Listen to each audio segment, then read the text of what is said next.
Welcome to another episode of Pathological. We're so glad you're here, and we are your hosts. I'm Julianne Boyd. I'm Cassidy Shirts. And we're going to give you a little teaser for the episode coming up. We're going to talk about ultra hyperinflation that tanks the German economy and results in hunger riots throughout all of Germany. We're going to talk about the OG stormtroopers, or Sturmabteilung in German, and how they truly are the inspo for George Lucas's Star Wars villains. Mm-hmm. We're going to talk about a brief prison stint that Adolf Hitler serves, which reveals some crazy details about his sexual organ or lack thereof. And finally, we're going to tell 4 tragic stories of the poor women who had the great misfortune of capturing Adolf Hitler's romantic attention and how that really ruined their lives forever and ever and would ruin all of our lives. Yeah. Okay, thank you for joining us and buckle up.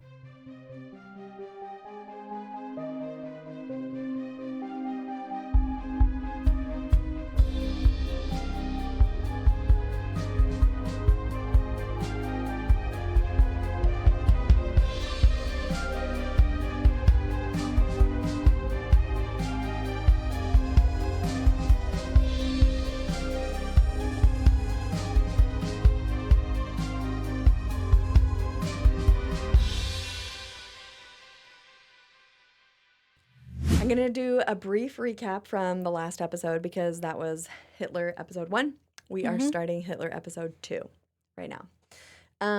So last episode we talked about how Adolf Hitler was raised by a physically abusive father and an adoring mother. His mom ended up dying from breast cancer in 1907. He was around 18 years old. He moves to Vienna and then finally Munich. In 1914, World War I breaks out, and he joins the German military, fights throughout the entire World War I, and then the Treaty of Versailles, where Germany is blamed for World War I as the aggressor, and Hitler's lifelong vendetta begins against the November criminals, because the Treaty of Versailles was signed in November of 1919, after the war ended. And then finally, Hitler is supposed to spy on this German Workers' Party Marxist group, but he ends up joining them, kind of taking over. He creates a symbol. Well, he takes over the swastika symbol. Yeah. And uses that to represent them. He creates a uniform, and the name changes to National Socialist German Workers' Party, shortened to Nazi. Yeah. And now we're in 1920 when there are approximately 3,000 members of the Nazi Party. Okay. Well, now I'm going to take you just a year later in 1921, and that's where our episode begins today. Okay. Hitler is now 31 years old, and he is growing increasingly comfortable in front of crowds as large as 6,000. Okay. In front of these crowds, he knows that he's safe to just publicly lay bare his most bigoted thoughts.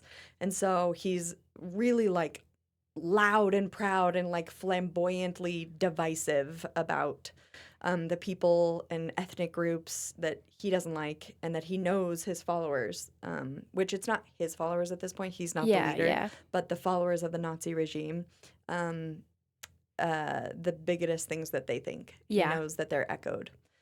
At this time, army officers from Berlin actually hear about how well he does as a public speaker and how he's like really able to drum up like hatred and energy from the people he speaks to. And they're still ready or like really determined to overthrow or to crush rather Marxism.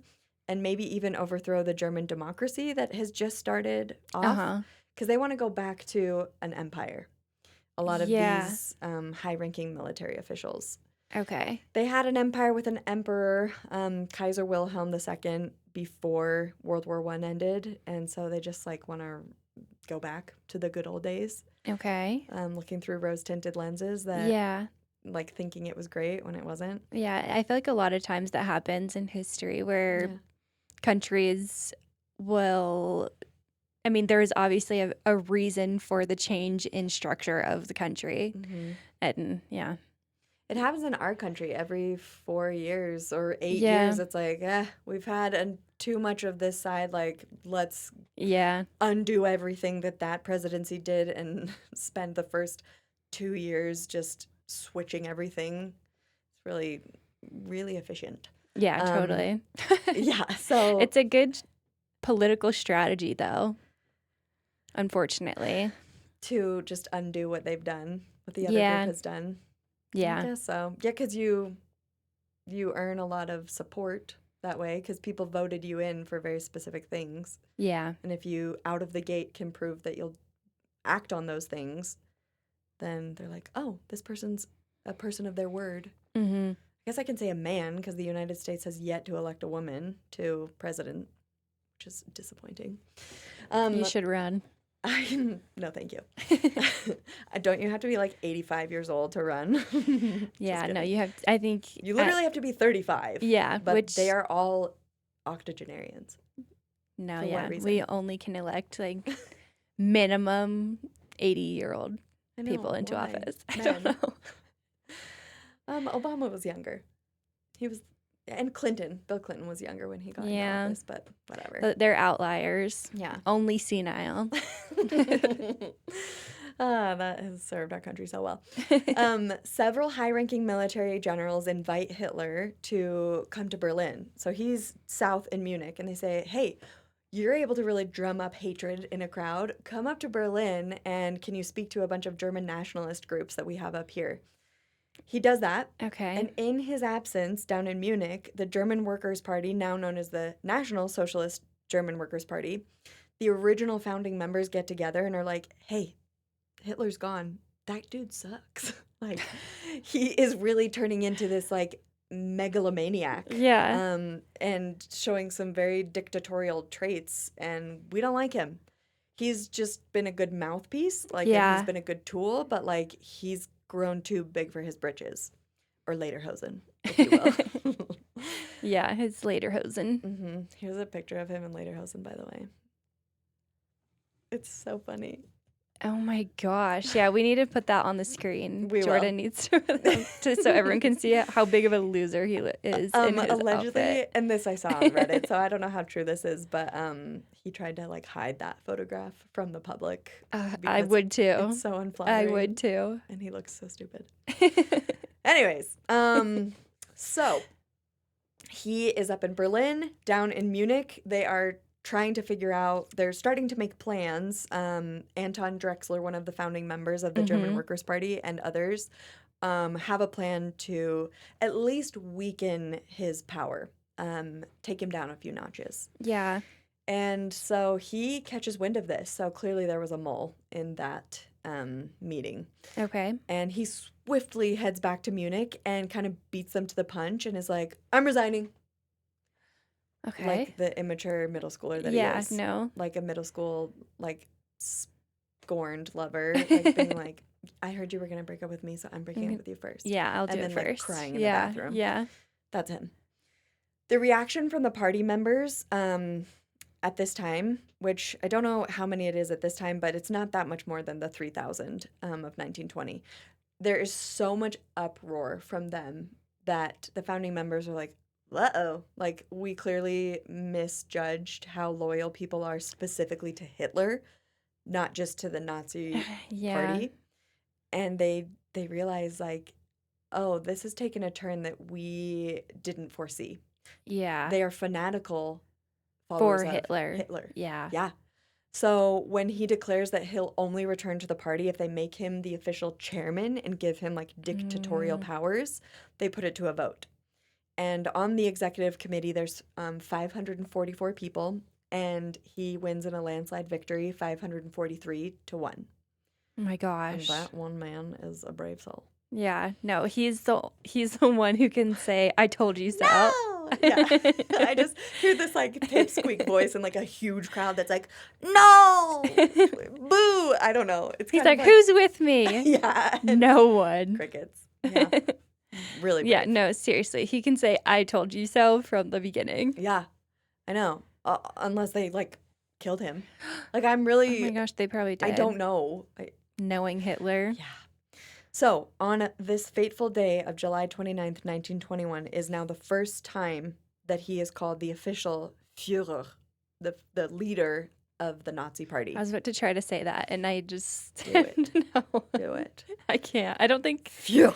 I really don't think I can do like the. Guttural. No. I can't either. I listened a little bit to our previous episode and I was like, oh, I'm so bad at it. So I'm going to do it less. No, you're doing great. Stop it. Don't encourage me. Around this same time, in 1921, France and Britain come knocking on Germany's door saying, okay, those war reparations that you were told you had to pay up, it's time. $33 billion. That's marks converted to US dollars. So 33 billion US dollars is what they owed, and they started making payments on that. And that results directly in what is known as hyperinflation that then turns into ultra hyperinflation. They needed two modifiers. Oh gosh. Yeah. That's so awful. Yeah. And that I can hear in a German accent, ultra hyperinflation. That was bad. No. Keep it in. Hyperinflation is defined by prices rising over 50% in a month, which is horrific. Everything doubling in price. Yeah. Costco rotisserie chicken, $4.99. Now it's 10-ish. It's about $10. Yeah. And everything is just... That's such a good price for a rotisserie chicken. I know. All hail Costco. They've committed. And their hot dog. Yeah. It's been that price for a very long time. And they'll keep it that. And the $1.50 for a hot dog. And a drink. I know. And then they changed over to Coke products, which doesn't help me, but a lot lot of people were happy about it. Oh. I'm a You're DP a Pepsi? girl. No, I'm a Dr. I was like, Pepper. really? I didn't know that about you. I know. So the German currency, the mark, I'm going to throw a whole bunch of numbers at you, but then I'm going to give an example so that it really can be like more concrete of what happens. The original exchange rate, now we're in early 1922, is 4 marks to 1 US dollar. And it very quickly jumps to 75 German marks, equaling 1 US dollar. So their currency is just tanking in value compared to countries all around the globe. Which means that Germans' ability to buy any goods that are imported, I don't know why I said it like that, imported from other countries, just is decreasing. Their currency is valued lower and lower. Okay. Then that goes to 400 German marks equaling 1 US dollar. Now, a few months later, July 1923, 160,000 German marks equals 1 US dollar. Oh my gosh. A month later, 1 million German marks. Oh gosh. And this number is so giant, we can't even fathom it. In November of 1923, it's 4 billion German marks. Oh my gosh. To buy 1 US dollar. That's insane. A brief illustration of that is a personal example. I buy 60 eggs like every 2 weeks. It makes me think of Gaston. My girls want to get large, apparently.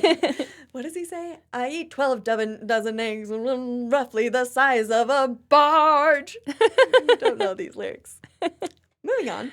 Everyone can picture the scene. Yes. So my kids are just like fanatics for eggs. And so we buy a boatload of them. And it's $8 for 60 eggs. I know that price really well. And when it fluctuates, I am mad when it goes up. So in a state of ultra hyperinflation that is similar to what Germany is experiencing back in 1923, 60 count egg right now, $8, if it would increase by 525%, which is a $42 increase, taking the price to $50. And that would be me buying that every 2 weeks. So now I'm spending $100 a month on eggs as opposed to $16 a month on eggs. And that's one grocery item on my list. Yeah. So everyone's just descending into poverty. Yes, essentially. Exactly. Yep. Oh my gosh, that's terrible. In the span of 17 months, people completely lose their entire life savings because things are getting more and more expensive and there's no sign of it stopping. Paychecks, for example, lost their value in the short span of time from when the check was cut, to when it gets mailed and arrives in their mailbox. Children are playing with wads of cash in the street because it's just like Monopoly money at this point. Yeah, I was about to say Monopoly money. Yeah. And cash is more valuable to them as kindling for their fires to keep warm than it is to buy things. Oh my gosh. Yeah, that's so just useless. Tells you like the dire circumstances that Yeah. they were in. That's so... Ultra hyperinflation has only been seen on this level in a few other places throughout history. Zimbabwe went through crazy hyperinflation, and Hungary, and they just have to like start over again. Those countries, I think, abandoned the currency altogether, but Germany in 1923 just resets it because Everyone just goes back to zero, or what? they go back to a different exchange rate, and Okay. I don't know the exact details of how they do it, What but a logistical nightmare. I'm Yeah. trying to think of how that would even work. and think about this young democracy. It's a Yeah. totally different political system that they're trying on. Mm-hmm. They're only a few years into it. So, unfortunately, chaos is really good for the Nazis. And for Hitler, Yeah. he is Yes. ever the opportunist, Yeah. and they rapidly grow to 55,000 members. Oh my Because gosh, guess it's what? just so predatory. Mm-hmm. Yeah. Exactly. Well, all these people are just like starting to riot in the streets because they're impoverished suddenly and starving. Yeah. So they're in survival mode. He's just giving them enemies. Like, you're in this position because of the November criminals that made us lose the war, and they're in league with the Jews and the They just want someone to Slavs. blame for the Yes. situation that they're in. And he starts throwing in all sorts of vulnerable groups, like homosexuals and those that are disabled, and it's just awful. And these people are so vulnerable that they really, I guess it feels like a balm to what they're going through. Like, oh, at least I have someone to blame for what I'm going through, and I have Yeah. somewhere to like put my rage. Yeah. So, with all these new followers, they're expecting action from Adolf Hitler and from the Nazi Party, and he feels that mantle of responsibility and is like, "Okay, we got to do something," and throws together a coup d'état, Okay. which will infamously be known later on as the beer hall putsch, because it all starts in a beer hall. Putsch. Okay. Putsch. So, inspired by Benito Mussolini, who took over as dictator of Italy just a year prior in 1922, Hitler Okay. devises a plan. The Nazi paramilitary group known as the Stormtroopers are going to take over some key checkpoints throughout Munich. Yeah. And yes, The stormtroopers. Stormtrooper, yes, you are correct, if this is what you're thinking. And I can't read your mind, but we all think of Star Wars, right? Yes. George Lucas in interviews has actually confirmed that yes, the Stormtrooper name that he gives the paramilitary group of the Empire is exactly from Nazi Germany from that time. Stormtrooper comes from the word Sturmabteilung, which roughly translates to storm division. So in English, people started calling them the Stormtroopers.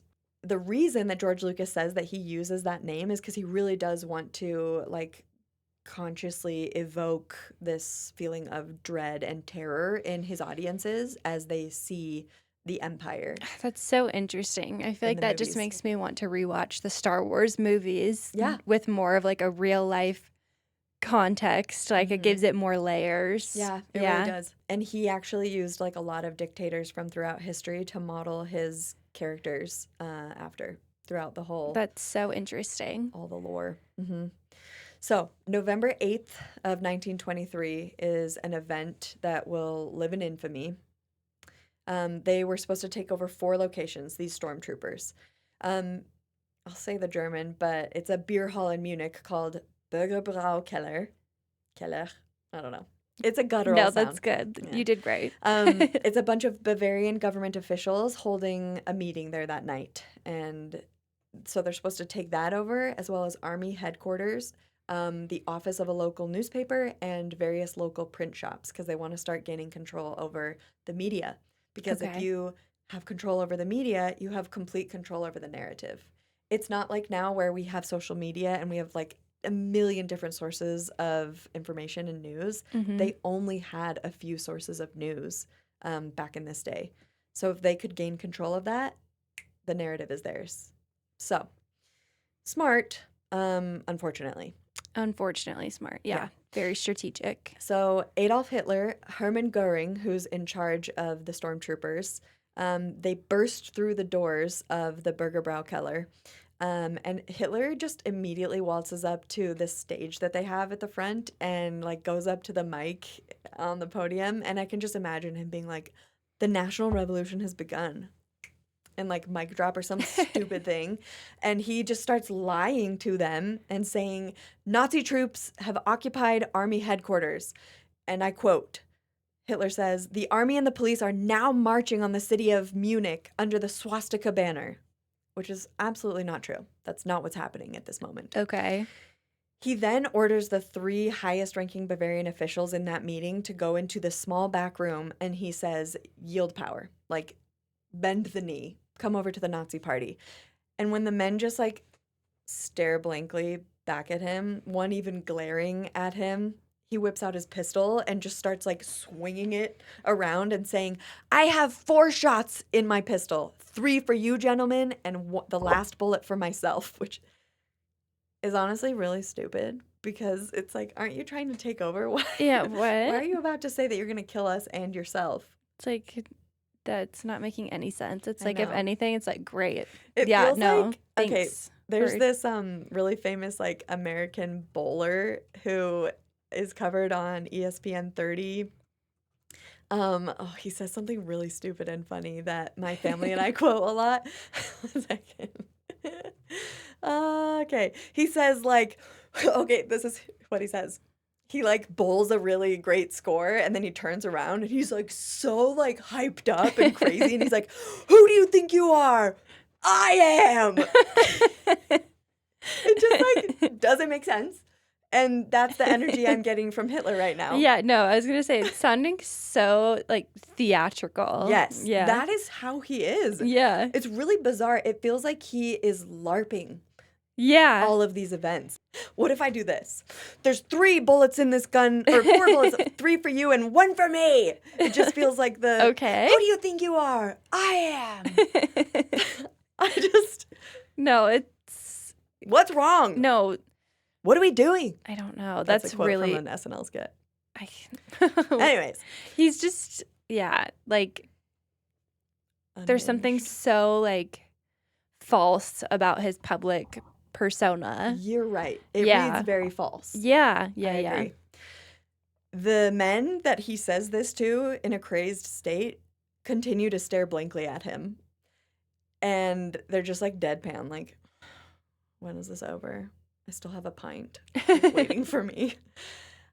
So when he's getting no reaction from them and they're calling his bluff, he's not going to shoot them or himself. He impulsively just runs back, closes the door and is like, okay, stay there, and runs back out into the main hall and declares from the podium to everyone else. Declares bankruptcy. He says, the government of the November criminals and the Reich president are removed. A new national government will be named this very day in Munich. A new German national army will be formed immediately to march on that sinful Babel, Okay. Berlin, and save the German people. A famous World War I general who has been an ally to Hitler at this point, up to this point, his name is Erich Ludendorff. He arrives at the beer hall at this very point with some more stormtroopers and makes his way to the back room where the Bavarian officials are still just hanging out. And he treats with them, like negotiates, and is like, can you please just play along? Like, please just be cool. At which point they agree to kind of pretend that they're part of this ruse. It's feeling very Michael Scott. It's like, that's like what I'm seeing in my head right now. Who's Michael Scott in this scenario? Hitler. Like, Hitler, just okay, very, yeah. like, I agree. just go along like, with it, guys. Just be cool. Come on! We're taking over! No, this is like feeling very, like, it's, I don't know, very office coded. Yeah, I know, you're right. It's like so insane that it's funny. Yeah. Mm-hmm. And like so crazy. when Michael goes on his like crazy rants and everybody in the office is just like, and goes back to their work. That's exactly how this feels. That was spot on. So the Bavarian officials that were in the small back room come out to the main beer hall with this General Erich Ludendorff, and they stand on the podium next to Hitler, which is kind of like a silent vote of support in the eyes of the crowd, at which point they are probably slightly drunk, because otherwise I can't imagine why they would do this, but they start uproariously bursting into the German national anthem, singing Okay. Deutschland über alles, which translates to Germany, Germany above all, above everything in the world. That's their national anthem, by the way. I think that's still current. That should probably be fact-checked. Jordan, will you please? He does some live fact-checking. So this all seems to be out of a movie. Yeah. News arrives very quickly from a stormtrooper, and they kind of like whisper it up to Hitler, that the army barracks have indeed not been successfully occupied, nor have they overtaken any of the other posts that they were supposed to overtake, and people are just like fighting them back, like so rude. And they also have not truly overtaken the Bavarian government in the beer hall that they're in, because they're faking. Yeah. Hitler, again, ever the impulsive, like, just calm down, buddy. Just take a deep breath. He impulsively bounds out of the beer hall and just leaves to secure the army barracks. And he fails. And he comes back and sees that the beer hall is completely empty. You can imagine, like, a spinning beer pint, just like... And it's empty, right? Nobody's there. The Bavarian officials have gone home. General Ludendorff and Hitler somehow rendezvous in secret that evening and are like, okay, we got to go bigger and better tomorrow. We're going to continue this coup. They're just really delulu, which, you know what?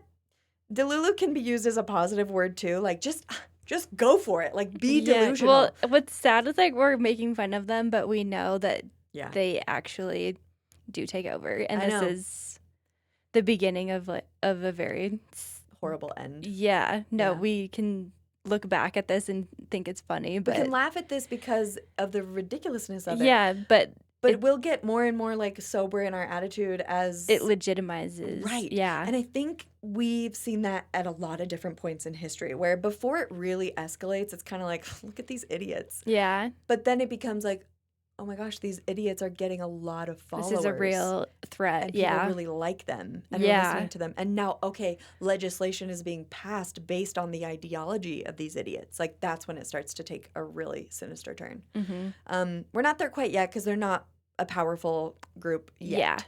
Yeah. That next day, it's November 9th now of 1923, they march on the capital, the city of Berlin.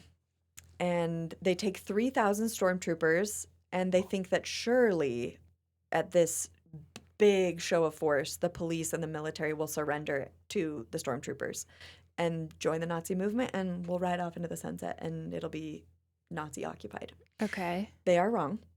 Yeah. The next morning, Nazi aggressors march through downtown Berlin toward the War Ministry building. They're met with a police blockade of only 100 armed officers, by the way. It's 3,000 stormtroopers with weapons and 100 armed police officers of the German government.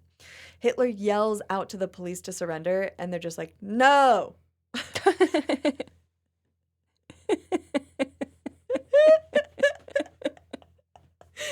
Anyways, I can just see that. Yeah. No, go home. Like, we're good. Yeah. No. Anyways, both sides begin to open fire. They start firing their weapons, and within the first 60 seconds of this event, 16 Nazis have been killed and 3 police officers. Okay. And in rapid succession, I'm going to tell you a few other things that happen. In these 60 seconds, Hermann Goering, who is the leader of the stormtroopers, he gets shot in the groin. Ouch. Okay. Hitler's shoulder becomes dislocated. This man is so freaking weak and feeble, okay? His shoulder becomes dislocated when the man that he's locking arms with, because they're like marching down the road like that, the man next to him gets shot and falls, and he ends up pulling Hitler down with him to the pavement, and he dislocates his poor shoulder. Okay. His bodyguard, Ulrich Graf, then throws himself on top of Hitler to protect him as a human shield, taking several bullets, which absolutely saves Hitler's life. He would have died. Again, another like scrape with death. So unfortunate how many times Hitler almost dies and doesn't. Hitler then crawls away, like army crawls away through the curtain of bullets now firing onto the stormtroopers to a getaway car and leaves his comrades to die. like the hero he is. That was sarcasm.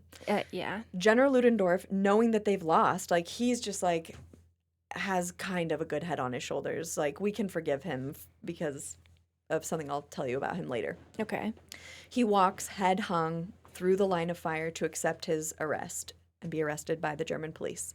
Hitler hides out for another 3 days with some friends and just constantly it displays such bizarre behavior. They later report that he contemplated and loudly threatened to kill himself over the course of those 3 days. I think he was probably just reeling from the shock and the embarrassment of their horrible loss. Yeah. And such a public loss. The police arrive, they arrest him at his friend's home, and they escort him to Landsberg prison to await his sentencing. Okay. And it is at this place, Landsberg prison, that we make an important discovery about Hitler. He's only got one ball. Okay. Anyways, Cool. Upon conducting Hitler's physical examination, the prison doctor notices several congenital defects that all point to a syndrome known as Kallman Syndrome. Kallman Syndrome prevents those affected from it from either starting or fully completing puberty. This is a big deal, this syndrome.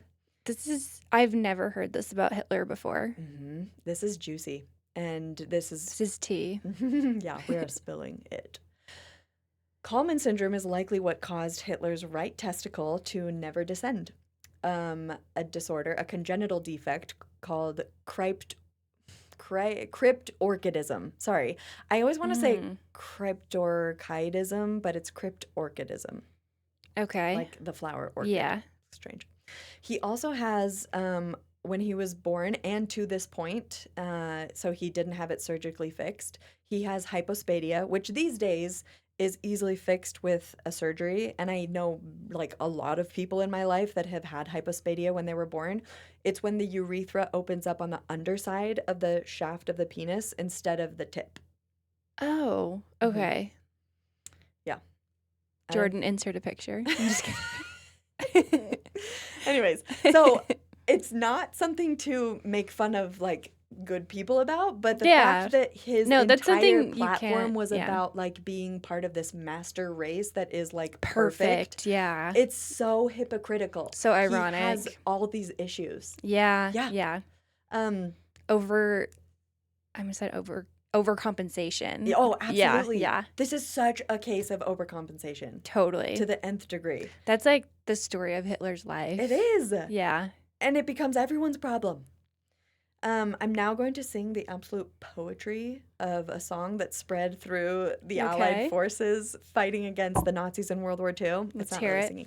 Oh. Okay, it's to the tune of Colonel Bogey, which is also like the... Did you ever sing the song about Comet when you were a kid?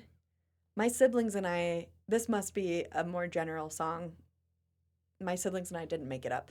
Comet, like the canister... that has like the green powder. Somehow they're still in business, although I swear I've never met anyone that uses it. No, I feel like... Are they a front for something else? They're like money laundering. Yeah, totally. Comet, it makes your mouth turn green. Comet, it tastes like Listerine. Comet, it makes you vomit, so buy your Comet and vomit today. Dun, dun, dun, dun, dun. Is that the jingle for Comet? No, absolutely I was going to say, why are they just saying, like, you should eat it? Their marketing department is so bad. Yeah, I was like, wait, that's crazy. People are going to eat that. Yeah. Company. Okay. Okay, so to that same tune, people in World War II, the Allied forces, so like the United States, Britain, France, they were starting to like sing this song. Oh, I just hope it was translated into all the different languages. But it goes like this. Hitler, he's only got one ball. Goering had two but very small. Himmler had something similar, but poor old Goebbels had no balls at all. Dun, dun, dun. Anyways, what a good song. That's great. I just love that since the beginning of human history, we've just been trolling people. Yeah, no, yeah. Especially those that deserve to be endlessly trolled. And Hitler was one of those. Mercilessly made fun of. Yeah. I'm going to show you a picture right now of how his experience in prison was, because we're now in Landsberg prison. Oh my gosh. That was a jump scare. He's so creepy. His beady eyes. They honestly all look They creepy. look so I mean, photography sunken back in. then Yeah, there's also this didn't guy do with anyone like any the favors. squarest face I've ever seen in my life. Yeah. Okay. I think that's General Erich Ludendorff. Oh, Or no, sorry, that is. okay. So Jordan's gonna put the picture up here for you guys to see. In Landsberg prison, where he was sentenced for 4 years. Let me scroll down for a second. He was sentenced for 4 years, but he only ended up serving 9 months. Okay. It was more like a vacation stay for Hitler, unfortunately. Hmm. On his 35th birthday, he had a party, and he was able to invite 40 guests into the prison. And that, Okay. so this is now April 20th of This is 1924. like cushy prison. Mm-hmm. Yeah. Hitler, Hilton for the prison stay. That's like how it was. Yeah, no, I seriously. totally botched that. Whatever. I hope Hilton doesn't come at us for that. Paris No. Hilton will probably come for us. Does she own? Wait, is the Hilton? Did I say that wrong? Paris Hilton? No, you said it right. But is she part of the? Is she not? Hilton, Is the Hilton family the ones that started that hotel chain? I think so. Okay. I think I'm associating that because London Tipton from The Sweet Life of Zach and Cody is like based on Paris Hilton. And okay. it's like the hotel chain, but I might have made that up. Oh, okay. We'll just have Jordan fact check that. Okay. So he also receives between 300 and 400 cards from admirers during his stay at prison. And remember, he's only there for 9 months. Including a card from General Erich Ludendorff, who actually is acquitted. Okay. I was thinking like women like time. writing Ted Bundy. No, you're right. It's that too. Yeah. Unfortunately, a lot of floor Who? lines. Okay. Yeah. I have questions. Me too. For I don't these know how women. these crazy men, what's the pathology there? Why do they get so much support and like love and adoration from all these I don't women? know. And I think like Ted Bundy, for example, is like he was like a handsome guy. I was just so going to say, it's, he was actually kind of attractive. Yeah. Even though looking back at pictures, I'm like, sure. I don't think the standard of beauty was as high then as it is now. That's true. Now that we They have all did this have plastic Zac surgery and Efron everything. play him, which, yeah. is Zac Efron was way hotter than yeah. actual Ted Bundy. Yeah. Anyways, so Hitler got all these admirers writing him cards while he was in prison, and General Erich Ludendorff wrote to him as well. And if you remember, he helped him stage the beer hall putsch. He didn't actually serve any time in prison. He was acquitted from all the charges, which is kind of bizarre. Okay. The prison warden even compliments Hitler for his good behavior during his prison stay, writing, "He's a sensible, modest, humble, and polite inmate to everyone, especially the officers of the facility." He's also sent lots of baked goods and chocolates, German chocolates, so he actually puts on quite a bit of weight while in prison. Hard time served. Sounds like it was rough. Yeah, sounds like it. Just gorging and himself in chocolate and baked goods. I'm trying to think of German chocolate cake, probably. German chocolate cake. So he's also allowed to have his private secretary stay in the prison cell with him, Rudolf Hess. And this guy is obsessively fanatical about Hitler. He is like hangs on to his every word. He's almost reverent towards Hitler, like Hitler's a prophet. And so it's not surprising that Hitler wants him to be his personal secretary, but just looking for people to worship him. Yes, worship him. So he scribes for Hitler while he dictates his now infamous kind of part autobiography, part political manifesto, and part like fever dream to the most horrifying degree, called Mein Kampf, which translates to my struggle or my battle. Okay. In English. Now I'm going to jump into what Mein Kampf says. We've talked about it a little bit, like what's even in there, right? And this is where, trigger warning, like things take a turn. The tone of the podcast will take a little bit of a turn because this is where it gets really horrible. that he's writing all of these things and then just publishing it to the German people, and people start to buy it. It's published finally in 1925 after he's out of prison, and at first it sells poorly, thank goodness. But eventually, when he does become the Chancellor of Germany, it sells very well. Apparently, it's quite poorly written, grammatically hard to follow. There's these meandering run-on sentences that are kind of like failing to make a point. Okay. And so readers initially are quite disappointed. It's hard to read, and also they kind of expected like a tell-all, like spill the tea about the beer hall putsch, Okay. and maybe about his childhood. Like they want to know more about him rather than just his insane ideas. Because they hear that from his speeches. They already know what he believes in. Yeah. So by 1933, when he becomes chancellor, millions of copies are sold. And due to kind of a social obligation, there's this expectation to buy a copy, to carry it and have it be well worn. Okay. And it's like a common wedding gift, graduation gift. People give it as a gift at baby showers. Is this It's like weird. kind of similar to in China? Yeah, Mao's Little Red Book. Yeah. Yes, Okay. very similar. He really copies a lot of other dictators. Although gonna he does say- predate Mao. So I wonder if Mao Zedong was inspired by Hitler's Mein Kampf little book. They're all just in an echo chamber of craziness. Yeah. But I think like the Mein Kampf not really being about his own personal life. Like I think he doesn't want people to know about like who he truly is. So it's just kind of deflection of like, oh, this is what I want my public persona to be. Absolutely. And he's because like he doesn't have anything to constructing brag it. about. Yeah, no. He didn't get into art school. He doesn't have anything else impressive that he's done. He served in the war. He was a dispatcher running messages around. Yeah. Like he wasn't even on the front lines of battle, which I'm sure in his mind was a little bit of a defeat. You know, like, oh, I was a dispatcher, like running around. Yeah, taking yeah, messages for to sure. people. It's estimated that very few German people ever read Mein Kampf cover to cover, which is a travesty because it clearly lays out the blueprint and what I'm going to go into next on his plan for Germany's world domination.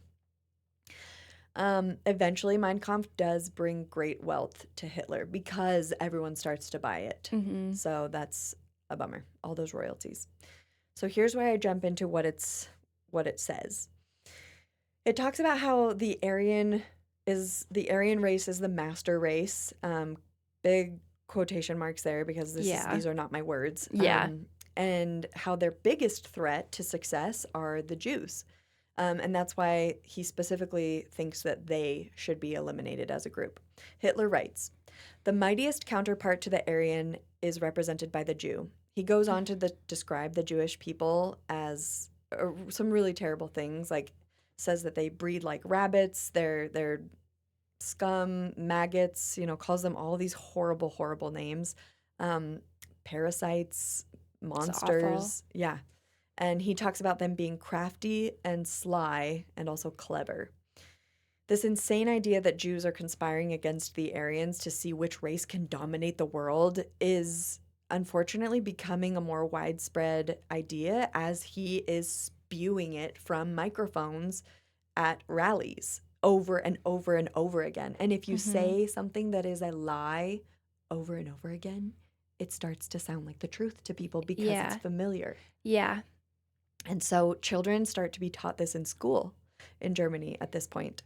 And later, all of the occupied countries of Germany, they teach this in all of those schools, that the Jewish race is like intrinsically dirty and less than, which is awful and not true. Not true. People learned to either remain silent about their thoughts on this or actively participate in the Nazi effort to exterminate the entire Jewish population of Europe. Oh my gosh. And this is in quotes. "Nazi philosophy by no means believes in an equality of races. But along with their difference, it recognizes their higher or lesser value and feels itself obligated to promote the victory of the better and stronger and demand the subordination of the inferior and weaker in accordance with the eternal will that dominates this universe." My gosh. Implying that the eternal will that dominates this universe may be God. Like he's kind of saying that it's sanctioned by a higher power, that weak inferior races should be subordinate to master races. It's Horrible. really insane that it's so blatant and also not so far back in history. Like, this feels like It was the type 100 of years ago. Yeah, We're no. in like 1925, and now it's 2026. I guess I'm trying to think of how to word it or like what I'm trying to say, but it feels like that's like how people talked about slaves like hundreds of years ago. Yeah. Or like that would be something we would find in like, I don't know. And it is sad too that there's pockets of the world right now that still think of other people that way. Yeah, There's it's conflicts all throughout the globe right now where they think this group of people is subhuman, or they're a means to an end. We're going to wipe them out because it's for a good cause. And it's like so horrifying that mentality has existed all throughout mankind and continues to exist. Yeah, it's hard to grasp, I guess. It really is. He adds that these subordinated people actually benefit when they're ruled by their superiors, which is bonkers. And he adds that this only remains as long as the Aryan race remains the absolute master, neither mingling with nor marrying any inferior or weaker races.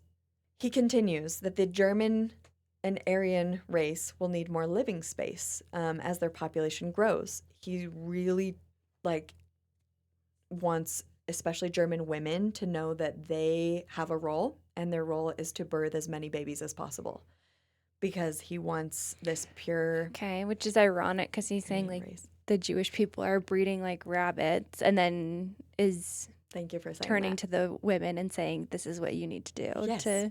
We need to build up our population, so get to it. Yeah, because they're building up their population. We need to like beat them. Yeah. To it. It's yeah. He's a complete hypocrite throughout Totally everything he says.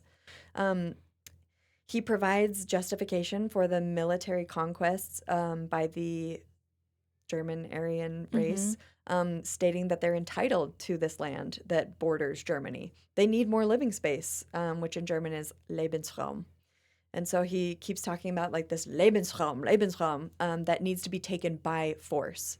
There are all these resource-rich countries, territories east of Germany: Poland, the Soviet Union, Czechoslovakia, which doesn't exist today, but it's been split into Czech Republic and Slovakia, as well as Austria. And so in Mein Kampf, he lays out that those are the 4 countries that they are going to go into first and occupy and take over.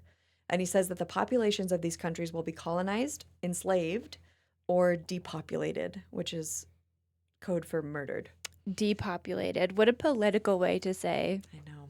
Yeah, murdered and the political vernacular. That he depopulate. Uses. That's crazy. Yeah. He says that their homelands will be used to cultivate food and provide room for the expanding Aryan population. He particularly hates France, and he wants to invade as soon as possible to avenge Germany's defeat in World War I and the fact that they had to pay all these reparations to France. And he firmly believes that the German army was denied its chance for victory on the battlefield by the political treachery of those November criminals. Yeah. And he talks about that ad nauseum. He is so annoying.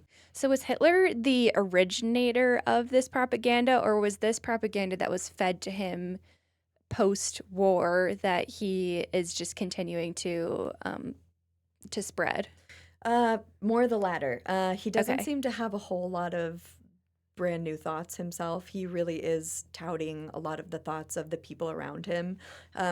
Veterans from World War I all felt very similarly to him, that they'd been stabbed in the back by their politicians. And like, if they had just let us win the war, like we had it. But that's because they were being lied to by the politicians. Their military was not succeeding. So they did feel stabbed in the back. They did feel like they deserved all this other territory. There were lots of Germans that already felt that way, and he was just amplifying it and adding more to it, which is a really compelling tactic that future wannabe dictators use. Yeah. They repeat something back to you that you already believe, but then they add something else that's just a layer worse. and somehow you're like, oh, yeah, okay. Everything, like 95% of what he said, I totally am on board with. So like, Yeah. now food for thought. I've Yeah, got yeah, yeah, something to yeah, think yeah. about. He slowly like leads them down this path to hell. Yeah. By using arguments that they can agree with. Yeah, that are already familiar to them. Yes, exactly. And thus commences a period of time known as the quiet years, which are a disgusting 3 years when he starts to be very predatory towards women. Oh no. Oh no. He describes the years 1926 to 1929 to be some of the happiest of his life. Oh, okay. Yay for Hitler. During these years, he is busy forming inappropriate romantic relationships with the following 4 women: Gelly Robel, Maria Reiter, Ava Braun, and Renata Mueller.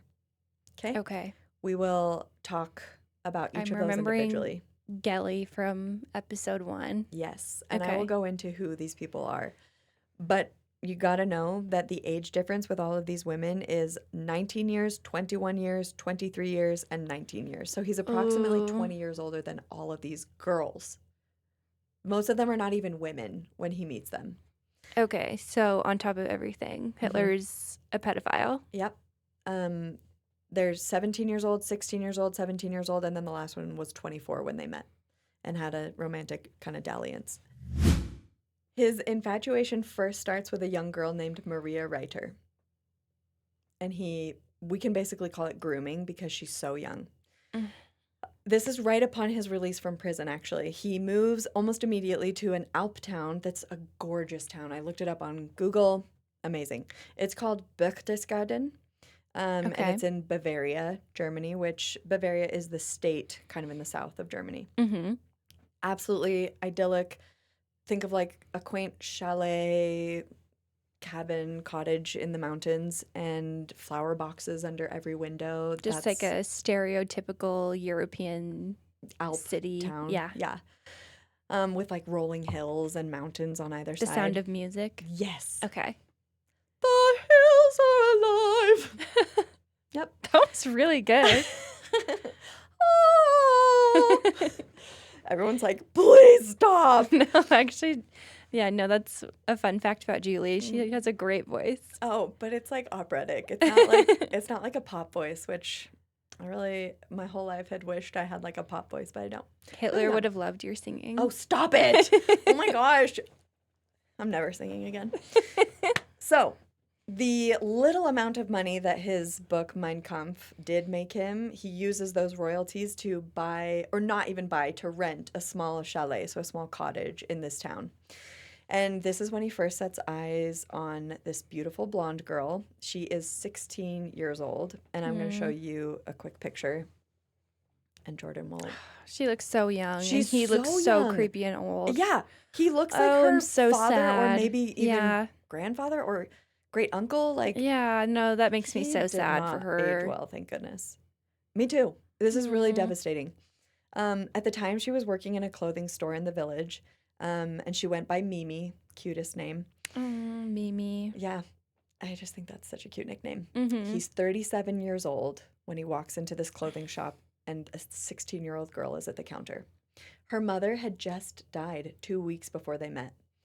And so she's in an incredibly vulnerable state of mind. Yes, absolutely. She's grieving her mother. And he uses that to relate to her. Oh, I lost my mother when I was young, when I was 18. And immediately finds an in. And yeah. He kind of says this really disgusting misogynistic thing. He says she checks all the boxes of the ideal woman. I'll add the misogynist's ideal woman.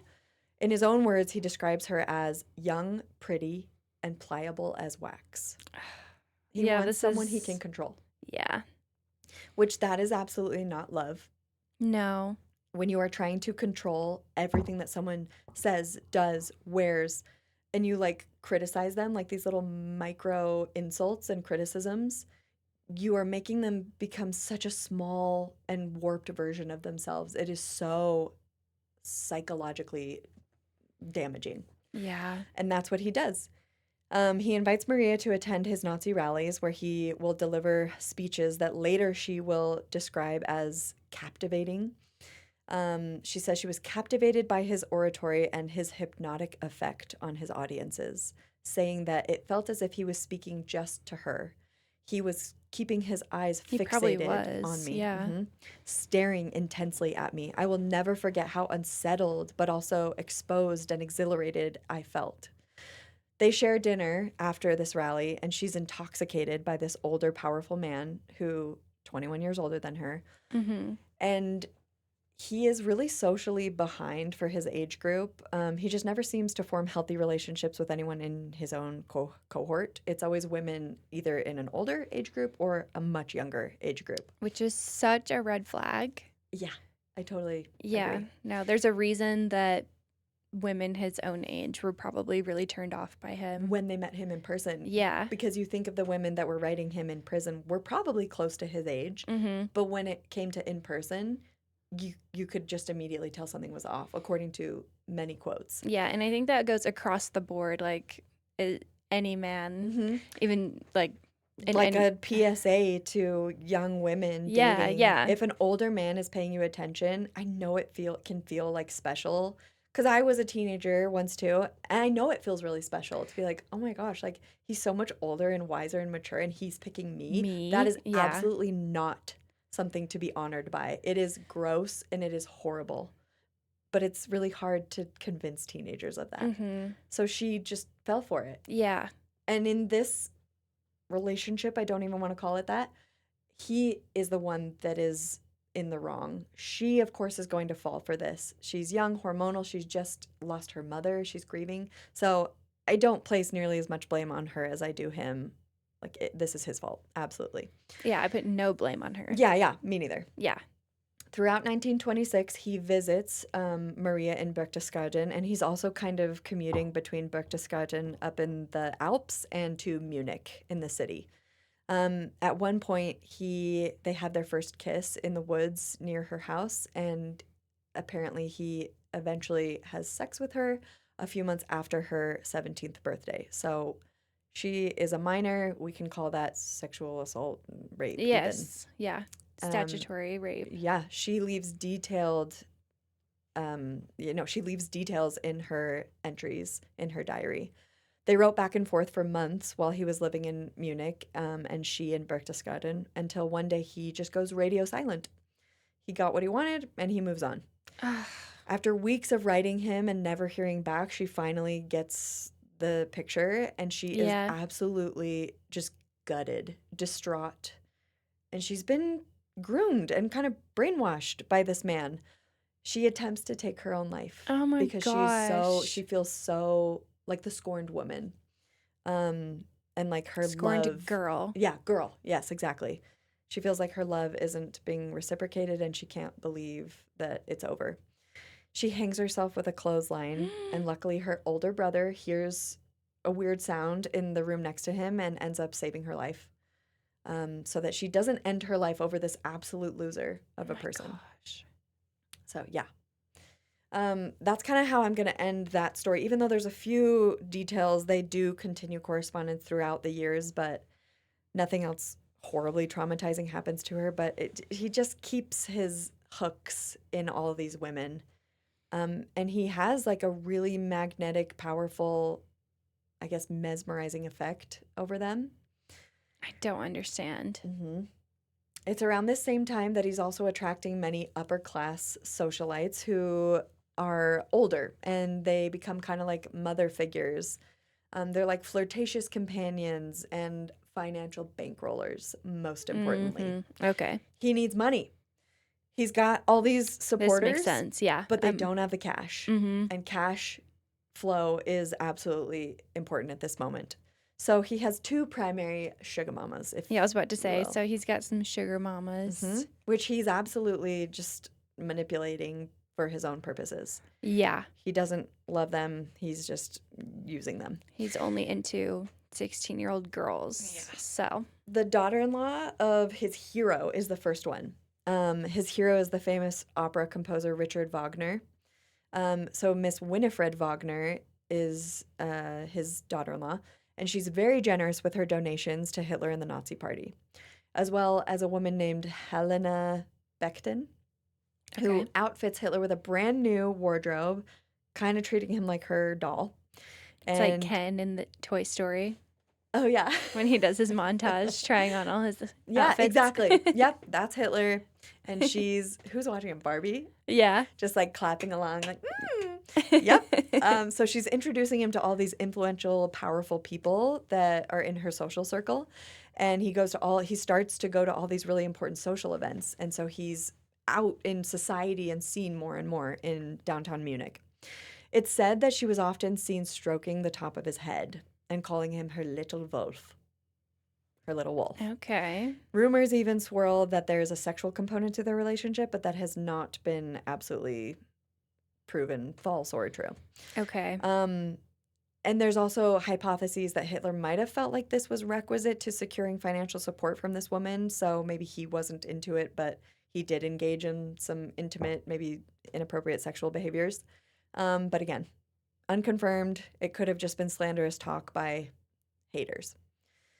Haters being me. Mm-hmm. I believe the rumors. Me too. So these and many other elites viewed Hitler as kind of this crude but useful, kind of rough around the edges man. Little man. He's 5'8" and really feeble and kind of overweight at this point, but still like treats himself like he's like this model human that people should definition look up of to. Little man syndrome. Absolutely. Yeah. He's like the originator of it. Yeah. Hitler's described as vapid, empty, void of any personality at all by several of these socialites. In fact, the head of the Berlin bureau of the New York Post, Dorothy Thompson, meets Hitler at one of these social events with all these bigwigs, and she is not impressed. She says, "He's formless, almost faceless. He's the very prototype of the little man." Okay? I love that she spoke out that way. Yeah. But when he spoke out as the leader of the Nazi Party, he meant something to people. He was like this huge symbol. But again, I think we've established this, that like in one-on-one conversations, it just seemed like he like powered down and was just like, eh. That's so interesting. I feel like there's got to be some sort of, I'm trying to understand, what the psychology is there. There's something wrong. Hot take. Is there something off with Hitler? I don't know. Like what So controversial of you to say. I don't know if there's like I know there's not like an official diagnosis, but I don't know. Something. Kallman Syndrome. Yeah. His penis is messed up. And he only has one ball. Just kidding. Well, those are true. Those are true, but I'm trying to think what causes all of the. I mean, immaturity, I guess, not being able to engage in adult conversations. That, like, tongue in cheek, but Kallman syndrome does mess up puberty, and like a bunch of essential things happen during puberty that help you mature to adulthood. Well, I was gonna say, like, it's supposed to be the age of 25 when you're like matured in your brain, and like that was probably really delayed for him, or maybe never even fully came to fruition for him. So that portion of this episode I think is really vital and integral to all of his future behaviors, can kind of be linked back to immaturity, these very formative years being kind of messed up by a syndrome that he has. The generous donations, to get back on track, the generous donations of all of these wealthy socialites at the time fund the gradual growth of the Nazi Party. It's subsidizing their propaganda. They're starting a newspaper with ads and posters, radio bits. They start doing TV bits because that's a thing now. Uniforms for officers and the Hitler Youth. A chauffeur for Hitler and his cronies in a brand new Mercedes that's gifted by one of the wealthy donors. Okay. He uses the donations also to rent a sprawling estate now. Instead of just a tiny, cute little chalet, he's now got a huge estate up in the Bavarian countryside of Berchtesgaden. He also, at the same time, buys a 9-bedroom luxury apartment in Munich. 9-bedroom apartment. I know. Okay. He's one person. And this... I'm trying to picture a 9-bedroom apartment. Okay. Yeah. I'm picturing an apartment like the apartments that are that you're used to and yeah. I'm used to. When I lived in Manhattan, Upper East Side, I worked for high net worth individuals, and their apartment was the entire floor of a big building, and it Yeah. was like 4,500 square feet. Interesting. So, yeah. almost 5,000 square feet. So big. Yeah. So a 9-bedroom luxury apartment in Munich. And unfortunately, that becomes the setting of the end of our next story that we're going to talk about. The next girl that we're going to speak on is Gelly Robel. Okay. Gelly Robel, Hitler's half-niece. So she is the daughter. I forgot about that part. Yep. Hitler's older half-sister, Angela, is the mother of this girl, Gelly Robel. Okay. And Gelly's name is Angela as well, but because her mother's name is also Angela, they call her Gelly, which I think is a really cute name. Oh, that is cute. Yeah, know. nickname for Angela. I've never thought of that before. I know. I really think that's cute. Yeah. In 1925, she is a 17-year-old, extroverted, aspiring opera singer. She's really gifted and popular with the boys, according to the records that we have. And she is half-niece to this increasingly powerful man, Adolf Hitler. She moves with her mother to his Munich apartment, the 9-bedroom luxury apartment, to be housekeepers for her uncle. And it's a chance to live in the big city and pursue her dreams, maybe get like a vocal coach and start trying to become an opera star. Or so she thought. The first few years were a time of joy. According to their journals, she is always by Adolf's side. They're riding horses in the country when they go to the countryside, Berchtesgaden. They visit cafes together. They go to the cinema. But by 1929, she moves into... before that, they weren't actually in the luxury apartment. They must have been housekeepers in one of his other places that he lived. So in 1929, when he buys this luxury apartment, that is when Gelly is moved into that apartment with him, into a separate bedroom that adjoins with his. There's a door going directly between their bedrooms. Okay. Of course, that was his idea. Things start to take a dark turn. Yeah. Her mother is no longer living there, and so it's just her and Hitler living in this apartment. Oh, gosh. I'm feeling like so much dread right now listening to this story. Yeah. He starts to become really possessive of his half-niece. She's blossoming into a beautiful woman, and she's starting to go on dates with other men, and he continually intervenes with that. She starts a romantic relationship with a man who is the chauffeur for Hitler, and he ends up firing him and cutting off that relationship. Okay. And she also develops a relationship with a music teacher that she found in Linz, Austria.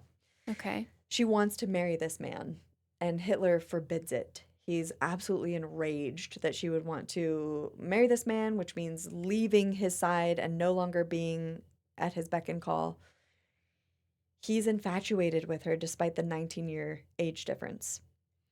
And the fact that he's her half-niece also doesn't seem to bother him because he's what a probably freak. the product of incest. Oh my gosh, yeah. Yeah. He reportedly gains full control over her wardrobe, what she wears, which kind of reminded me of like Kanye telling his wife, Kim Kardashian, what to wear at all times and like criticizing her body. That's just like it's so uncalled for.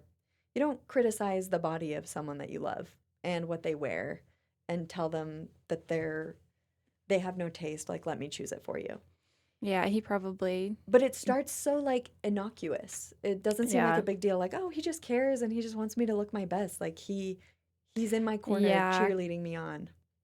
Kanye probably got the inspo from Hitler. I know. Well, he's famous an anti-Semite.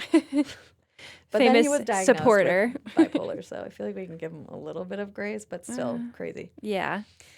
Not that bipolar means crazy. Not at all. There are plenty of people with bipolar that get on medication and live great lives. There are people in my life who I love very much, and so those are not synonymous. Yeah. If you seek out help. Totally. However, in this scenario, he started these like step-by-step controls over her life, and he apparently does something really horribly creepy with her. She confides in someone in Hitler's inner circle about some of the twisted sexual acts that he starts to make her perform. No. Oh, I'm scared. Including urinating on him while both of them are unclothed, as well as, and this is just rumored, but we don't know for sure, but defecating, asking her to defecate, which is pooping on him. She is absolutely, I know, it's so, we can laugh because he's an idiot and a horrible bigot. Okay? She is repulsed by these things, and apparently this completely traumatized girl goes to a confidant named Otto Strasser. However, Otto Strasser becomes a big opponent of Hitler in the future, and so we're not totally sure if it's just slanderous things that he says that are untrue or if this is actual fact. This all culminates to a horrifying event on September 18th of 1931. Oh no. There's That's my birthday. speculation. Oh my gosh, you're right. I'm so sorry. Oh no. Well, just erase that from your brain after we talk about this.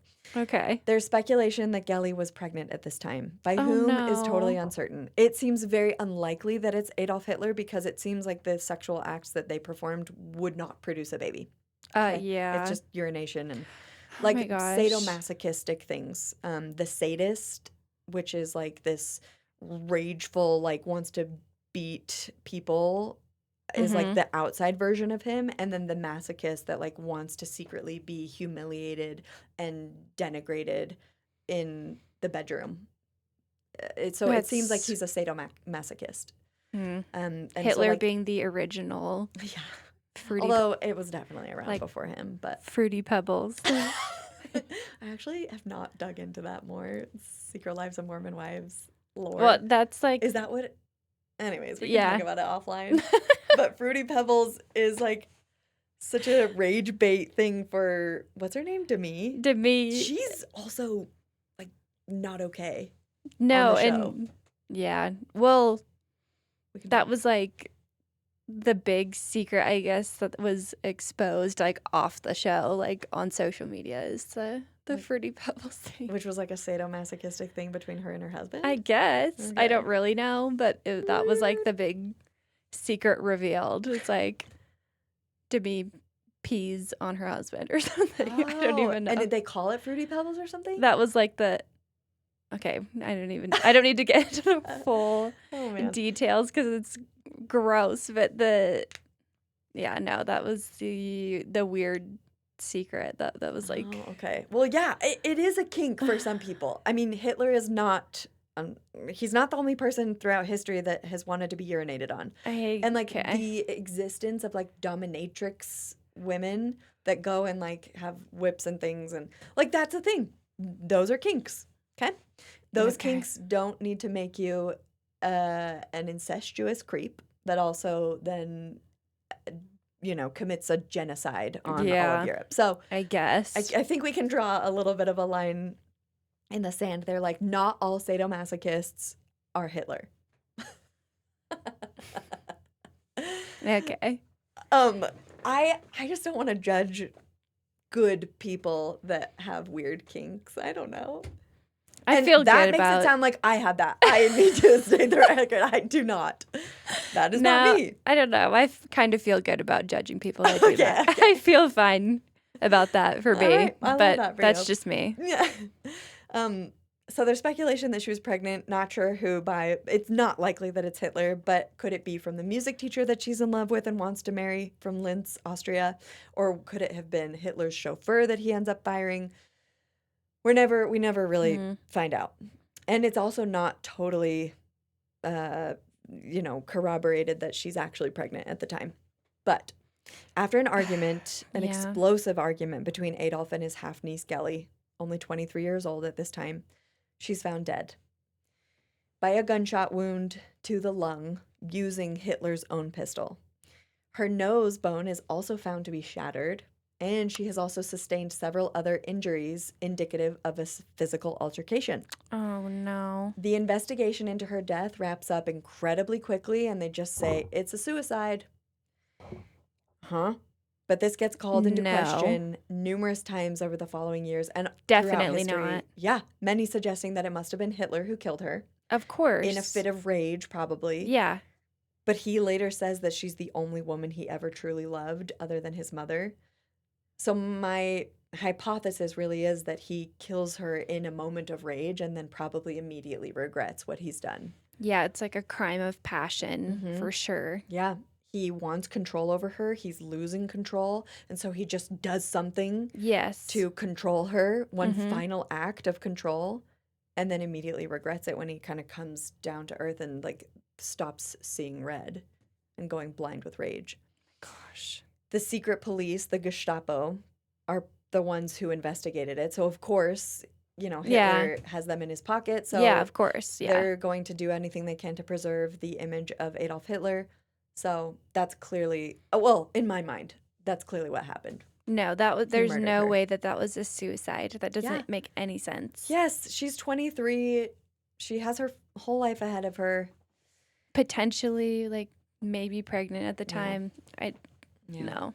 He exhibits clinical levels of depression, like goes into a deep, dark state for months and months after her death. He does not attend her funeral, but he visits her grave 2 days after the funeral so that he can have like one-on-one time visiting the grave. I feel like that's a guilty conscience. Like couldn't face Yeah. all the grievers at the funeral. I don't Yeah, know. of course. That's my Yeah, that opinion. makes sense. Yeah, that's a good, I think, And analysis. according to American journalist William L. Shirer, who this guy is so BA, he goes undercover. I guess not undercover, but he lives in Germany at the time that Adolf Hitler is coming to power. And he's an American reporting from Germany. So I'll mention him a few other times throughout this story. But he declares that at one point Gelly Robel was, he says that Hitler declares that at one point Gelly Robel was the only woman that he'd ever loved.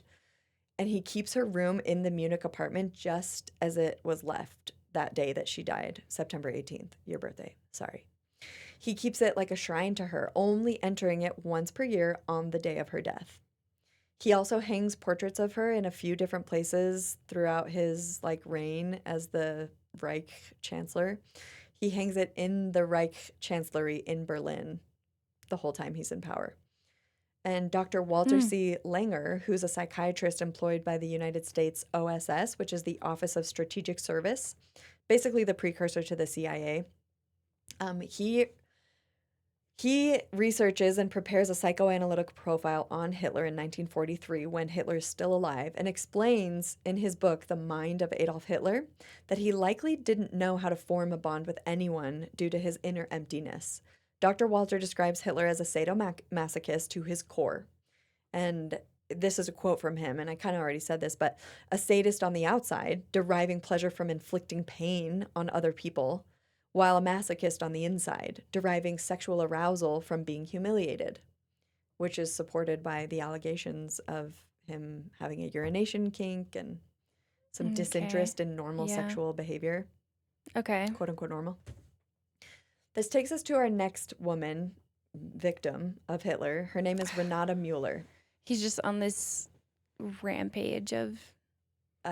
in these quiet years. Yeah. Which this one doesn't really fall in that same time frame, but it's on theme of these 4 women whose lives he basically ruins. This is so crazy. Yeah. Every girl, I was going to say woman, Girl, yes, that he forms a relationship with, their life is like either taken or just completely ruined. Yeah. The first girl, the 16-year-old Maria, her life was never the same, and she tried to take her life. Gelly Robel dies, allegedly from suicide, but we are pretty darn sure it's Hitler killing her. Mm-hmm. And now this woman. Her name is Renata Mueller, and at the time she was kind of a budding actress and singer, like relatively well known. She's 24 years old, and Adolf Hitler first laid eyes on her kind of in one of these social events, and it was just a year after Gelly's death in 1932. Renata allegedly starts spreading rumors about their intimate encounters that they start to have, and she claims that she also makes the claim that he was into sadomasochistic sexual behavior, asking her to play the dominatrix in their encounters and also telling others that he was a coprophiliac, which is the sexual act of, or it's being sexually aroused by feces. Yeah. Take a minute. I feel like I have to laugh because it's just so No. insane. Yeah. It's like, I didn't think that my opinion of Hitler Could get worse. I feel like for the second half of this episode, my face has permanently just been like disgusted. I'm just, And we don't have Botox, so we can like make all of the wrinkles and yeah. no, I feel like I've just had a perma frown and look of disgust on my face. Yeah. And now I'm Like realizing that. like the Like if you're obsession girl watching, frown. I'm just going to be, no, yeah. Can you do that? No, you do that really well. Thank you. I think I'm more just like, Got very dexterous. Can you say dexterous? I feel like that has to do with that's hands probably like specifically. hands, but I feel like a lot Mobility. of, you've got the Florence Pugh. Yeah. Oh, she does that really well. Yeah. Well, we needed a little bit of a palate cleanser after that. Coprophilia is what that is called, FYI. So, Renata Mueller spreads these rumors and not mysteriously, dies shortly after this. Yeah. She spends some time Aw. in a sanitarium, so like a kind of an asylum at the time for people seeking medical attention for depression and other mental health ailments. And she dies by falling out of the window in that building. And yeah, they claim that she jumped. However, historical accounts show that the Gestapo police, again, the secret police that are employed by the Nazi regime, so they're in Hitler's pocket, were seen entering this asylum before the alleged jump. So, which is why it is more widely believed that she was pushed from the window. Absolutely. Yep, from her room at the asylum to her death. Yeah. Murdered by the Yes. German police because she was slandering Hitler's name, his good name. And she'd become public enemy number 1 at that point. And by the way, there are many stories, sadly, that the Gestapo pushes people out of windows. That's how they choose to kill lots of people later on. So, no, that's definitely, like, all of these are rumors, but I'm just fully believing them. I agree. He's leaving a trail of blood, and it's all these poor women. The last woman I'm going to talk about today, and then end our episode here, is the longest relationship that he has, but not even close to functional or happy. He meets a woman named Eva Braun, and at the time she is a girl of 17 years old in October of 1929, the end of those quiet years. At this time, Hitler has an unhealthy obsession with his half-niece, Gelly Robel, but he meets Eva Braun. He's 40 years old at the time he meets this 17-year-old girl, and he invites her to the opera, and she rejects him at first because she's got a good head on her shoulders. He's an old man devouring her with his eyes, according to her diaries. Oh my gosh. He persists, So and creepy. eventually she goes for it, and she says yes. This starts the beginning of a 14-year companionship, the remainder of her life. In 1935, when she's 23 years old, she writes in her diary that she is now the mistress of the greatest man in Germany and the world. So she's clearly drunk the Kool-Aid by then and is totally under his spell. Okay. It was important to Adolf Hitler that he appeared to be married to Germany. And like you actually talked about, I don't want to compare these people to Hitler, so like take a moment and realize that that's not what I'm doing. Okay. But you talked to me one time about how the K-pop group BTS kind of wants to keep their like romantic life secret so that their fan base can kind of feel like they're dating them in a way.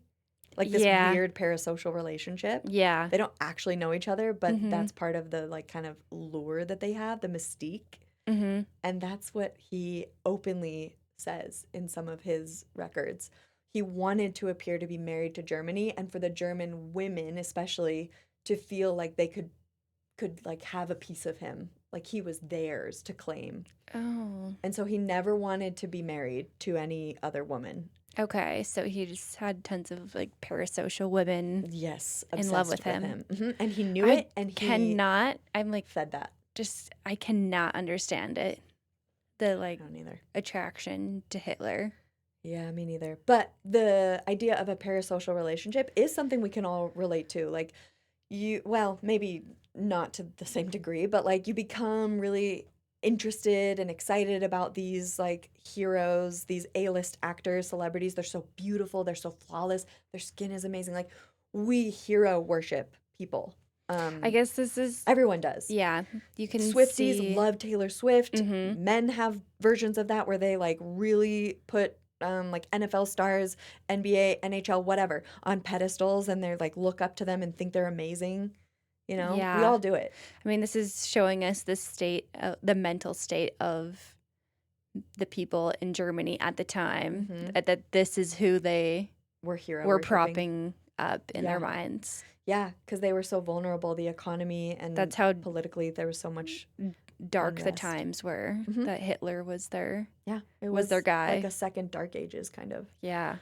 So he remains unmarried and childless, according to him, as a propaganda tool, framing himself as a man who would sacrifice domestic happiness to more fully devote and dedicate himself to his nation. Annoyingly, it works. He does become quite popular with women in Germany, and he receives more fan mail, by the way, than the Rolling Stones and the Beatles combined. Yeah. So women would remove their blouses or throw The women their were not okay. bras, no, or throw their bras or their blouses like in front of his car as he was driving through masses of fans. Yeah. And like the creepiest looking guy I've ever seen. He's such a gremlin. No, he's so ugly. Yeah, I don't understand it. It's just the power. He's so powerful and like magnetic, you know? I think that really is it. And so they would throw themselves in front of his car as he paraded through cities. It was just bizarre to us, but it made sense to them. Okay. Hitler began treating Ava almost like a prostitute at one point, where he would barely talk to her when they were out in public. She was just kind of his, his arm candy, or what do they call that? Is that a thing? Like a Side piece? Yeah, like a Side piece is when you're cheating. No, I think arm candy is right. Arm candy. He would treat her like that, almost like a really fancy escort or something, and then he would actually pass her envelopes filled with money at the end of some of these social events. Wow. Okay, so it's like super transactional. Yes. Yeah. Okay. In his mind. But it wasn't that way for her. And so she actually... that's really devastating for her. She confides in a few people in their inner social circle that like it's really hurtful to her that she's around 23 years old at this time and she's like getting such mixed messages from him. She thinks she's important to him, but then he like passes her money and also doesn't talk to her. He'll enter a room filled with all of their close friends and he'll talk to everyone else except for her. And then he often puts envelopes of money on the nightstand after they've been somewhat intimate, but she also talks about how she's never fulfilled by their sex life. I can't imagine. Yeah. Yeah. She attempts to take her life twice because of all of this, like psychological abuse. Oh my gosh. Yeah, that's exactly what it is. It is. Yeah. She feels gaslit. It's hot and cold. Yeah. He's very like love bomby and then shows her like no emotion and no affect, no love. She tries to overdose on sleeping pills in the first few years when they're together. Another time she tries to shoot herself with a pistol. Neither one of those attempts work. And this won't do for his public image, will it? Because having not one but two lovers that die mysteriously, and then they just have to call it suicide to cover it up, that would absolutely ruin his reputation. So these suicide attempts by Ava Braun definitely garner her more attention from him, because he's like, okay, just like chill. You're ruining my public image, so what do you need? Just made me think of the Noah in The Notebook. What do you want? Anyways. But like so not. Yeah, but not for him. For him. Yeah. Not a parallel to that story at all, but it's really because of his fear that he starts to show her more attention. her life would just be her death, I'm sorry, would be just a complication for him. And so he needs to make it simpler. So yet again, we see a woman about 20 years younger than him, just totally entangled romantically and sexually with this man. So distraught by his hot and cold behavior that she attempts to take her own life. This is a pattern. Awful. Yeah. Clear pattern. Yeah. My dad often says this phrase, once is a data point, twice a coincidence, but 3 times, that's a trend. Yeah. And so And 4 Maria, times? Yeah. oh yeah. Maria, I like say their names, you know, Maria, Gelly, Renata, Ava. They all get their lives ruined by him. Regarding their sex life, Ava Brown's biographer, I'm not sure exactly how to say this name, Heike, Heike B. Gortemaker. Okay. He claims in his book that they had a normal sexual life, but Albert Speer, a friend in their inner circle, attests to Ava emotionally telling him on multiple occasions that Hitler told her to go and find someone else because he could no longer fulfill her sexually. Oh. This is also corroborated by the fact that Ava Brown asked Hitler's personal physician, many years later, Dr. Morell, to give him testosterone injections just in the hopes that that would increase his libido. Oh. Because he did sad not for have her. much of a sex drive. Yeah. And she wants to have that component to their relationship. That is vital to a healthy relationship, to have It's like, that intimacy. He just keeps asking me to pee on him. Yeah. It's like, And- this isn't and normal, poop on right? him. Yeah, no. Yeah, because she's 17 when they Yeah, get no, together. and I'm she sure, may not like, know what's normal. She was not experienced. Yeah, I don't know and- that for sure, but I'm sure I don't none of know them if- were sexually experienced. Yeah, no, and this is Possibly virgins. probably first exactly why exposure. he's looking for Mm-hmm. women who are not going to Pliable as wax. Yes. He can just morph That them feels into like whatever he very wants. like Andrew Tate, like Oh yeah, the Manosphere, the Yeah. Tate brothers, just having absolutely no respect for women as people. I feel like that's something I've seen is them talking about how you should go for like a freshly 18-year-old girl Mhm. who doesn't know So any that it's better, legal, but she doesn't have experience. and you can teach them. Yeah, Yeah. they would have probably gotten along with Hitler, which says a lot about their character. Yeah. Hitler's congenital defect, Kallman Syndrome, that we mentioned earlier, has probably stunted his sexual development and is likely the cause of this low libido, possibly even Mhm. asexuality, like disinterest. Yeah, and that's like not something to shame, I guess, in a person. Like, If they're asexual, yeah. yeah, I feel like I'm saying like a lot because I'm trying to think of how to Formulate. word it Yeah. because I'm not justifying any of his actions, but Mhm. that specific aspect of the story, like his His sexuality. yeah, like his his lack of Sex drive. sex drive makes sense because of just anatomically, like in his body. Yeah, he probably Hormonally- is low on testosterone. Yeah, I don't know that for sure, but I would assume Kallman so. syndrome messed with his puberty. Yeah, and I'm sure So- there's lots of people who have this Mhm. syndrome Mhm. that, but again, it's like these people I'm looking up do how not common use is. it. Yeah, I would actually like to know what percentage of people have this, but it's people that It's have a rare genetic disorder, estimated to affect approximately 1 in 30,000 1 in 30,000 or 1 in 8,000 30,000. males Okay. and 1 in 120,000 females. So it's much less Okay. common for girls. Yeah, I was going to say, I'm curious how that would manifest in a Mhm. woman because it's the ball not descending. Yeah. And And it's characterized by the absence of puberty or the delay of it and the impaired or absent sense of smell, too. huh, I didn't realize that. that's So really he wasn't weird. bothered by the urine and feces smells, probably. Wow, it's all coming together. Yeah. What the heck?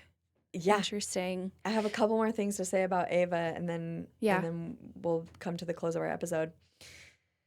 So she tries to have him get these testosterone injections because she thinks that will solve their sex life. He does start to be injected with testosterone regularly, and it has no effect.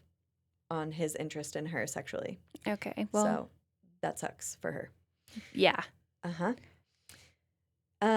This also helps to explain, I think Kallman Syndrome helps to explain why he never fathers any children, even Oh, yeah. accidentally, Yeah. Because he seems disinterested Mm-hmm. in sex, but then also his testosterone levels, his sperm count could be affected by Kallman Syndrome. Yeah, that makes sense. Mm-hmm. Mm-hmm. At the end of their relationship and lives, there's a foreshadowing. Hitler finally gives into something that Ava has wanted the entire time they've been together for 14 years. She's stuck by his side. She's always asked and wanted marriage. So Mm-hmm. she wants to be married to the most powerful man in Germany and in all the world. And he only appeases that one day, approximately 40 hours before they commit suicide together. Yep. And that happens in 1945. So I did Okay. a quick, zoom to the end of the story, but Yeah. next episode we'll go back to the timeline. Okay. This But is a on good. April 30th Yeah. of 1945, they commit suicide together. And they're staying in an underground bunker in Berlin Berlin is just being bombed out. Mm-hmm. Teaser for by the the next Russians. episode. Yeah. Okay. So he finally gives her this gift that she's requested, and it is almost like a reward for good behavior. Like, there, okay, I'll marry you. Like she's a dog, like she's his pet. Like thanking her for unwavering loyalty. Yeah, no, that wouldn't surprise me if that was actually his mindset, Yeah. because we know how easily he can dehumanize people. Mm-hmm. Or he has to like pretend like, oh yeah, marriage is what people do. Love. What does love look like? Yeah. It seems like he has to like robotically channel like, what do humans do? What would a human do in He's this sense? cosplaying human. Yeah. Although pretending that he isn't human, I think gives him an excuse that he doesn't deserve. He is human. True. He was raised by parents. He grew up with kids on the playground. Like, he has very few excuses for acting the way he did. Mm-hmm. And they were all choices. He chose everything that he did. And we have to hold him accountable for that. So calling him a monster and like dehumanizing him, like, I think he needs to be that's a good humanized. point. He is a human, and he made all these choices, and they're not okay. They're absolutely atrocious and abhorrent. Yeah. But so he gives her what she wants at the very end Absolutely. of their lives, 40 hours before they commit suicide together. And This is probably also that like is the end of their how I can story. convince someone to commit suicide is like, this is like the emotional manipulation of like, that this is really going to get her to get into a frame of mind where she finally do this is with on me. the high of like getting what she wanted, and then romanticizing like this double suicide, like we're Bonnie and Clyde, no, I babe. feel like I wouldn't even be surprised if that was like kind of how he pitched it to her. Like, yeah, I could see that. Yeah. They get a priest. They like get the secret police to somehow get a priest to make his way safely down into the bunker to marry them together. And it's like such an unromantic display because it's not like she has a wedding dress. It's not like it was prepared. She didn't get to plan a wedding.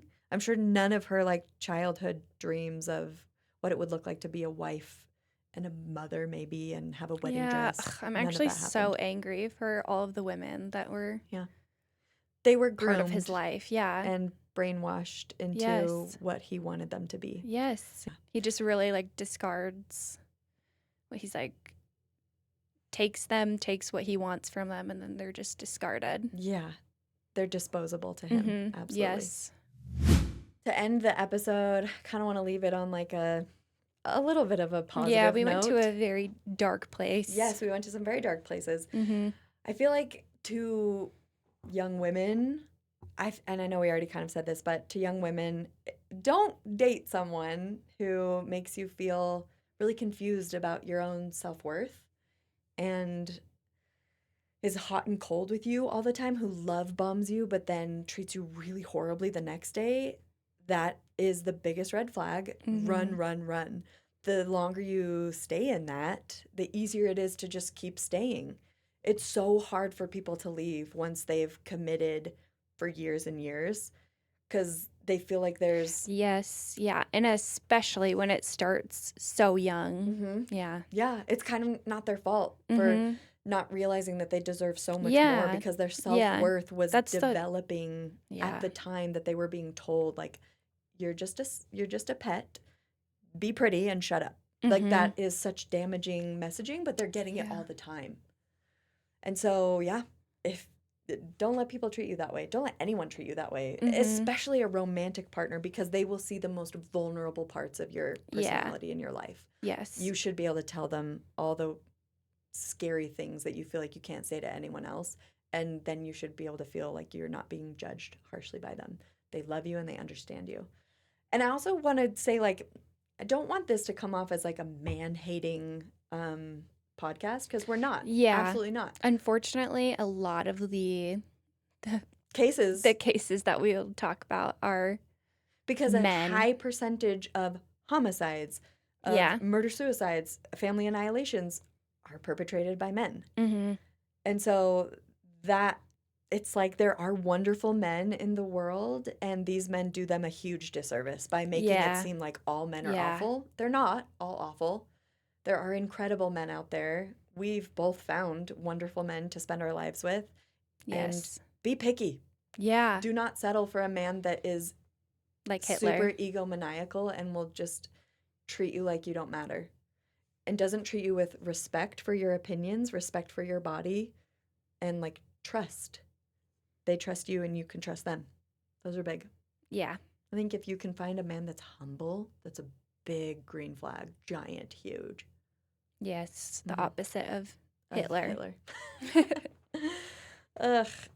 So yeah, we'll end there. Thank you so much for joining us for this episode, and we'll see you next time Yeah. on another episode of Pathological.